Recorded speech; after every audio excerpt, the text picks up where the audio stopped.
नमस्कार मित्रांनो, अर्थशास्त्र इकॉनॉमिक्स मधलं एक छोटंसं अपडेट तुम्हाला द्यायचं आहे.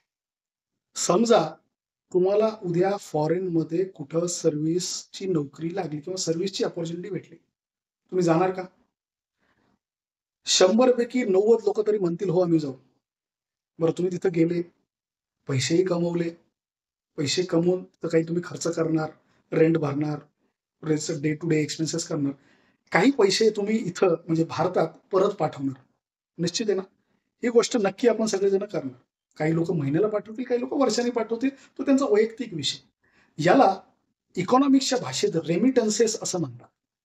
म्हणजे भारतातला एखादा व्यक्ती फॉरेन देशात जर गेला, तिथं तो डॉलरमध्ये कमवो, युरोमध्ये कमवो, येनमध्ये कमवो किंवा कुठल्याही करन्सीमध्ये कमवो.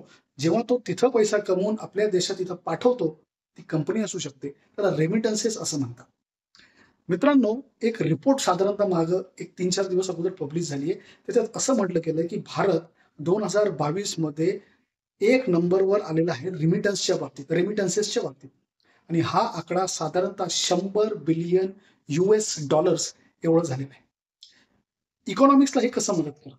तुमच्या देशात ज्या वस्तू तयार होतात, सर्व्हिसेस तयार होतात, त्याची व्हॅल्युएशन जेव्हा आपण काढतो, त्याला जी असं आपण म्हणतो, ग्रॉस डोमेस्टिक प्रॉडक्ट. मात्र जो पैसा बाहेरून येतो, ते तर तुम्ही काही केलेलं नाही. तुमची ह्युमन रिसोर्सेस बाहेर जातात. त्या देशात पैसा कमवतात आणि तिथनं पैशाचं बूस्ट म्हणजे पैशाचं चेस्ट किंवा पैशाचा सपोर्ट भारताला इथं देतात. असं म्हणा, की हे तुम्हाला बोनस आहे. तिथली लोकं इथं पैसा पाठवतात. हा पैसा आपल्या मार्केटमध्ये सर्क्युलेट होतो आणि कुठेतरी आपल्या इकॉनॉमीला तो मदत करायला खूप मोठ्या प्रमाणावर कारणीभूत असतो. साधारणतः 2020 मध्ये आपल्या देशाची 1.8% म्हणजे जवळपास वर्किंग पॉप्युलेशन जर बघितली, तर साधारणतः 2 कोटी लोकं भारताच्या बाहेर आज काम करतायत आणि ती लोकं पैसा वाचून ते पैसा इंडियामध्ये पाठवतात. जेव्हा पॅन्डेमिक कोव्हिड आलं त्याच्यानंतर म्हणजे साधारणतः 2020 नंतर आता 2024 चालू आहे. या रेमिटन्सेसमध्ये 33% ची वाढ म्हणजे 1/3 33% वाढ या रिपोर्टमधून आपल्याला दिसून येते. हे आपल्याला एक सांगून असं जातं, की बाहेरून जर पैसा येत राहिला असा रेमिटन्सेसच्या बाबतीत, तर तो आपल्या इकॉनॉमीला खूप चांगल्या पद्धतीने बूस्ट करतं. आता बघा, आपला देश आहे यंग देश. आपण त्याला डेमोग्राफिक डिव्हिडंड असं म्हणतो. म्हणजे आपल्याकडं 15 वर्षापासून 59 वर्षापर्यंतची पॉप्युलेशन सध्या खूप मोठी आहे आणि ते कुठेतरी आपण दुसऱ्या देशांना ही आपले ह्युमन रिसोर्सेस देऊ शकतो. म्हणजे काय करतो? जेव्हा तुम्ही गुड्स एक्सपोर्ट करता, सर्व्हिसेस एक्सपोर्ट करता, आता तुम्ही ह्युमन रिसोर्सेस तिथं पाठवू शकता.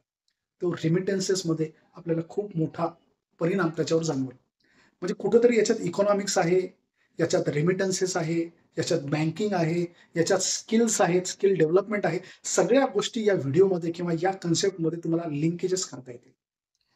2022 मध्ये 1 नंबरला रेमिटन्सेस भारताने मिळवले. 2 नंबरला मेक्सिको होती आणि 3 नंबरला आहे चायना. तर बघा, महत्त्वाची गोष्ट आहे, की रेमिटन्सेस आपल्या इकॉनॉमीला मदत करतात. ठीक आहे? याच्याबद्दल अजून वाचन नक्की करा. व्हिडिओला लाईक करा, शेअर करा, सबस्क्राईब करा. आपले खूप सारे व्हिडिओज आपण केलेले आहेत. तेही बघा आणि तुम्हाला काही नवीन कन्सेप्टवर व्हिडिओ पाहिजे असेल, नक्की कमेंट्समध्ये करा. त्याच्यावर आपण रिसर्च करून नक्की तुमच्यापर्यंत योग्य, लॉजिकल व खरी वस्तुस्थिती मांडायचा प्रामाणिक प्रयत्न आपण करू. आज इथंच थांबूया. परत भेटूया. नमस्कार.